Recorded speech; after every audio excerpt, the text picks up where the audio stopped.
लेकिन अगर आप कहेंगे कि मेरे कुछ वीक है, कुछ चल रहा है, हाँ। कुछ नहीं है, तो फुल लेंथ पे जाके करना क्या है भाई? ये हुँ। तो वैसी बात हो गई कि पूरे युद्ध के मैदान में तुम्हें 100 गुण सीखने थे, तुम्हें 8 गुण सीख कर मैदान में उतर गए तो मौत के ही वापिस आना है, मतलब मर के ही वापिस आना है। तो टेस्ट आपको डिमोटिवेट और मोटिवेशन अगर कर रहा है तो आप गलत ट्रैक पर है। Hi everyone, welcome to Studency. ये वीडियो उन लोगों के लिए है जो कई सारे टेस्ट सीरीज को लेके कंफ्यूज में, क्या मुझे एक टेस्ट सीरीज से काम मेरा चल जाएगा या फिर मुझे मल्टीपल टेस्ट सीरीज लगानी चाहिए।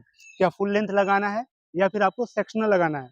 इसमें 2-3 तरह के एस्पिरेंट होंगे जिनका बेसिक क्लियर होगा, फर्स्ट अटेम्प्ट दे रहे होंगे, या फिर जो फर्स्ट अटेम्प्ट दे रहे होंगे उनका बेसिक क्लियर नहीं है। जो रिपीटेटर है, 1-2 बार अटेम्प्ट दे चुके हैं, कुछ जॉब प्रोफेशनल्स होंगे। तो उन सबको ध्यान में रखते हुए इसमें टेस्ट सीरीज का रिकमेंडेशन कि आपके लिए किस तरह की टेस्ट सीरीज राइट फिट होगी। टी सेट, पीवाईक्यू, वो सारी चीज। ठीक है, मेरे साथ मधुकर सर हैं। सर, स्वागत है आपका अगेन धन्यवाद। वीडियो में। तो रियलिटी में टेस्ट सीरीज में जो सबसे बड़ा सवाल सच में यही है, जी। एक या बहुत सारे। हम्म। पहला जवाब तो ये है कि यदि आपके पास एक ऐसी टेस्ट सीरीज है जिसमें ना तो बहुत क्वेश्चन चैलेंजिंग है हम्म। और ना ही सिंपल है, आपको लगता है कि वो यूपीएससी के लेवल को सच में छू रहे हैं, हम्म। तो फिर मल्टीपल जाने की जरूरत नहीं, हमारी खोज पूरी हो चुकी है। हम्म। हमें फिर एक ही टेस्ट को देना चाहिए प्रॉपरली, उसी में 10 टेस्ट आप लगा दीजिए। हम्म। लेकिन मान के चलिए कुछ ऐसे बच्चे भी होंगे जो बोर हो चुके हैं रिवाइज कर करके कि सर मैं जब भी बैठता हूं तो मुझे ऐसा लगता है कि सर ये तो मैंने पढ़ा पढ़ा हुआ है है। सब। तो फिर उसके लिए है कि फिर देख लो बेटा, 5 जगह से 10-10, 50 टेस्ट मंगवा लो। हम्म। क्योंकि फिर रिवीजन करने का दूसरा तरीका यही होता है कि आप बहुत बार क्वेश्चनों को देखिए, कोई नए तरीके का दे रहा होगा। तो उन लोगों के लिए मल्टीपल ऑप्शन ज्यादा है जो फुर्सत में बैठे हैं, जिनका रिवीजन कई बार हो चुका है, क्वेश्चनों को देखकर अब उनको थोड़ा इरिटेशन होता है, उन्हें लगता है कुछ नया चाहिए, हम्म। तो वो 5 अलग अलग जगह पर जाए। हम्म। लेकिन यहां मैं एक और चीज बता दूं, जैसे जॉब वाले जो लोग हैं, जी। उन लोगों को केवल संडे का दिन एक टेस्ट देंगे तो भी हम्म। चल जाएगा। बट एक आखिरी और जरूरी बात, आप ऑनलाइन या घर बैठकर 50 टेस्ट दीजिए या 60, वो आपकी मर्जी है। हम्म। लेकिन मिनिमम 2 से 3 टेस्ट हम्म। आपको किसी न किसी ऑफलाइन सेंटर पे जाके देना है, हम्म। क्योंकि वो रियल टेस्ट जैसा फील होगा। आप एग्जाम में जाने से पहले अपनी कमियां दूर कर पाएंगे। हम्म। अगर आपने 100 टेस्ट लगा दिए लेकिन रियल टेस्ट जैसा एक भी टेस्ट नहीं दिया है, हम्म। तो भी आप उतनी तकलीफ में हो जो बिना टेस्ट के पहुंचेगा। एक और बहुत जरूरी बात, जो गृहणियां हैं या जो ऐसे बच्चे जिनके कुछ सब्जेक्ट वीक है, जी। तो मैं उन्हें यह भी बता दूं कि अभी कोई जल्दबाजी मत करिए, हम्म। आप भी टेस्ट लगाना, थोड़ा एक रिवीजन होने दीजिए, तभी टेस्ट सीरीज काम की है। हम्म। मतलब अब मैं इसको कंक्लूड कर दूं, अगर तो रिवीजन कंप्लीट होगा तो टेस्ट सीरीज लगाइए। हम्म।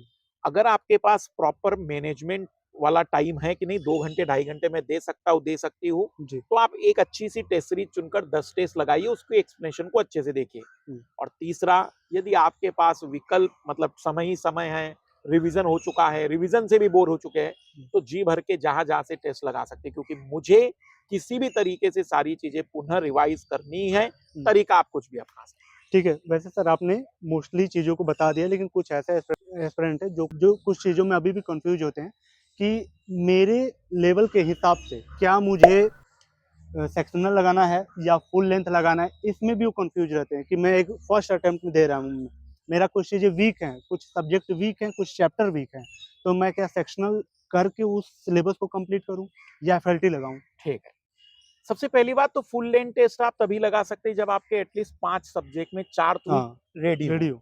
लेकिन अगर आप कहेंगे कि मेरे कुछ वीक है, कुछ चल रहा है, हाँ। कुछ नहीं है, तो फुल लेंथ पे जाके करना क्या है भाई? ये हम्म। तो वैसी बात हो गई कि पूरे युद्ध के मैदान में तुमने 100 गुण सीखने थे, तुम्हें 8 गुण सीख कर मैदान में उतर गए तो मौत के ही वापिस आना है, मतलब मर के ही वापिस आना।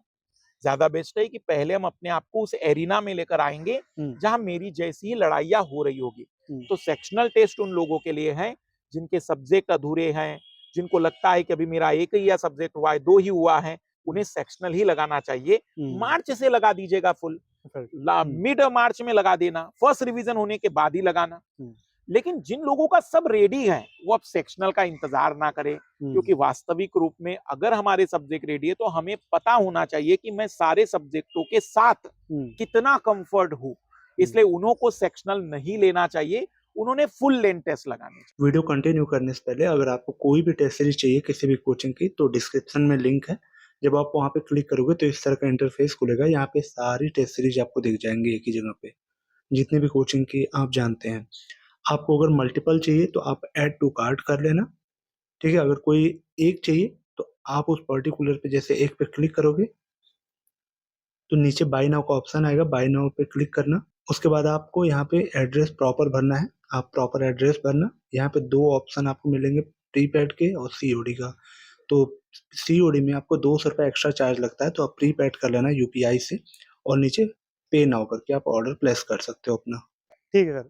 जीएस के टेस्ट सीरीज अलग होते हैं, सी सेट के अलग होते हैं। आपने जीएस का कंप्लीट बता दिया। रही बात सी सेट की, एक साथ वो आता नहीं है तो उसको अलग से करना पड़ता है, उसको लोग टालते जाते हैं। और आपका पूरा सर जो करियर रहा है और लोग ज़्यादा से ज़्यादा जानते हैं सी सेट के लिए, आपको जानते हैं सर। और आपकी जो बुक है आपको मैं दिखा दूँ, इसको सर बनाने की वजह और इससे कैसे हेल्प हो सकता है एक एस्पिरेंट बिगिनर को और एडवांस वाले, तो मुझे बताइए। देखो, मैं बता दूं कि सी सेट में सबसे पहले तो बच्चा क्या करता है, टेस्ट सुनते ही भाग जाता है हाँ। और इसके कारण उसके अटेम और एग्जाम हॉल में उसकी हालत खराब होगी। देखो भाई, अगर टेस्ट तुम्हें चैलेंजिंग लग रहा है, तुम्हें तकलीफदायक लग रहा है, तो अभी झेल लो ना जितनी तकलीफें हैं। कहाँ तकलीफ आ रही, मैथ्स में, रीजनिंग में, वो दूर हो जाएगी। पता चल जाएगा। लेकिन आप टेस्ट से भाग नहीं सकते। सी सेट का टेस्ट एटलीस्ट मेरे हिसाब से 5 लगाना चाहिए मिनिमम। बाकी उससे ज्यादा आप कर सकते हो तो आपकी श्रद्धा भक्ति है। अब बची बात इस किताब का टेस्ट में कैसे यूज कर सकते हैं। जी। तो इस किताब में हमने पीवाईक्यू के साथ साथ हाँ। एक नई चीज जो दी हुई है, जो शायद आने वाले समय में बच्चों को और भी ज्यादा मददगार करेगी। हर जैसे मान लीजिए कि कंप्लीट हो गया, ये पूरा एक्सप्लेनेशन हमने दे दिया है, तो हमें जो इंपॉर्टेंट टॉपिक लगते हैं उन टॉपिक के कुछ प्रैक्टिस सेगमेंट भी हमने दिए हुए हैं। जैसे मैं मैथ्स में बता दूं आपको कि मैथ्स में कई सारे ऐसे चैप्टर हैं। ट्रेन, तो ट्रेन पर बहुत कम सवाल आए हुए हैं, तो क्या हो जाता है कि बच्चा तकलीफ में आ जाता है। फिर हमने क्या कर दिया कि अभ्यास ठीक है भाई, अभ्यास प्रश्न 11 और प्रश्न दे दिए कि हाँ। आप अपनी प्रैक्टिस भी कर सकते हैं। ये वो क्वेश्चन है जो पीवाईक्यू से इंस्पायर्ड है, सिमिलर है। बस ठीक मतलब है। उसमें ऐसे सवाल बन सकते हैं। ठीक है, ठीक तो है। आप अगर मान लीजिए कि चाह रहे हैं कि कुछ इंपॉर्टेंट टॉपिकों के ज्यादा प्रैक्टिस मिल जाए, जी। तो उसका भी सॉल्यूशन मैंने इस बुक में कर दिया है। हुँ। हर चैप्टर इसलिए नहीं डाला है क्योंकि देखो, अब जैसे काउंटिंग ऑफ फिगर है, पिछले 15 वर्षों में 7 सवाल आए हैं, कभी आता है कभी नहीं आता है, तो उसकी प्रैक्टिस करा के करूंगा क्या मैं। लेकिन नंबर सिस्टम है, टाइम एंड डिस्टेंस है, परसेंटेज है, ये बड़े टॉपिक है। इनकी प्रैक्टिस भी अगर हम एक्स्ट्रा कर लेंगे तो हमारा नुकसान नहीं होगा। ठीक है, इस बिगिनर सर। बिगिनर का आराम से, ये बनाई बिगिनर को ध्यान में रखकर है। ये मतलब उन लोगों के लिए कम काम की है जिन्होंने 2 बार मेरी किताब कर चुके, मेरा कोर्स कर चुके, हाँ, उनको उनके लिए नहीं है ये। रियल में उन्हीं लोगों के लिए है जिन्होंने शायद पिछली बार मेरा कोर्स लिया था, इस बार वो रिवीजन करना चाह रहे हैं, इस बार कोर्स लिया है, प्रैक्टिस करना चाहते हैं, उनके लिए। ठीक है। तो इसका लिंक मैं आपको डिस्क्रिप्शन बॉक्स और पिन कमेंट में दे दूँगा। आप अमेज़न से ले सकते हो, ऑनलाइन ये अवेलेबल है। मैं अंतिम रूप से बस ये कहूँगा कि थोड़ा डरना बंद कर दीजिए। खुद से, अड़ोस-पड़ोस से, अपने बाकी प्रकार के फेलियर से। क्योंकि जितना डर पैदा करोगे, उतना सफलताओं से दूर होते जाओगे। परीक्षाओं में नंबर सबके एक जैसे नहीं आते। किसी टेस्ट में अगर नंबर कम आ रहे हैं, तो घबराना नहीं, उसको एनालिसिस करना। और किसी टेस्ट में इतनी औकात नहीं कि तुम्हारे अंदर के वास्तविक कैरेक्टर को पहचान सके। टेस्ट तुम्हें अपने टाइम मैनेजमेंट में, अपने सब्जेक्ट की स्ट्रांगनेस और वीकनेस को जांचने के लिए होता है। टेस्ट आपको रियल रिजल्ट नहीं दे सकता है, तो उससे फियर मत करिए। ज्यादा नंबर आ गए तो एक्साइटेड मत हो जाइए। अभी भी आप मान के चलिए कि ठीक है भाई, टेस्ट में मेरे ठीक नंबर आ गए, लेकिन फिर भी मैं अपनी तैयारी को जारी रखूंगा। तो टेस्ट आपको डिमोटिवेट और मोटिवेशन अगर कर रहा है तो आप गलत ट्रैक पर है। आपको टेस्ट ने टाइम मैनेजमेंट सिखाना चाहिए, आपको टेस्ट ने बताना चाहिए कि कहाँ आपकी कमियां रह रही है, सिली मिस्टेक क्यों हो पा रही है, कैसे हम अपनी सिली मिस्टेक्स को कम कर सकते हैं और कैसे अपनी एक्यूरेसी को बेस्ट कर सकते हैं, कौन सी टेक्निक अपनाएं एग्जाम को देते समय कि क्वेश्चन ज्यादा सही हो पाते हैं। इन चीजों को ध्यान में रखने के लिए टेस्ट है।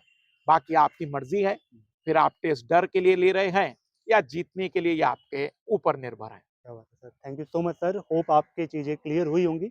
वीडियो का उद्देश्य यही होता है कि चीज़ें आपकी क्लियर हैं और लास्ट टाइम में कुछ ऐसी बातें होती हैं जो आपको एक डायरेक्शन दे देती हैं, तो इसलिए इस वीडियो को बनाने का मकसद था। तो कैसी लगी कमेंट करके बताना, कोई डाउट होगा कमेंट करके पूछ लेना। मैं अगली वीडियो में उसको कवर कर लूँगा। चलिए मिलते हैं अगली वीडियो में, तब तक के लिए thank you so much and bye-bye. Thank you so much sir.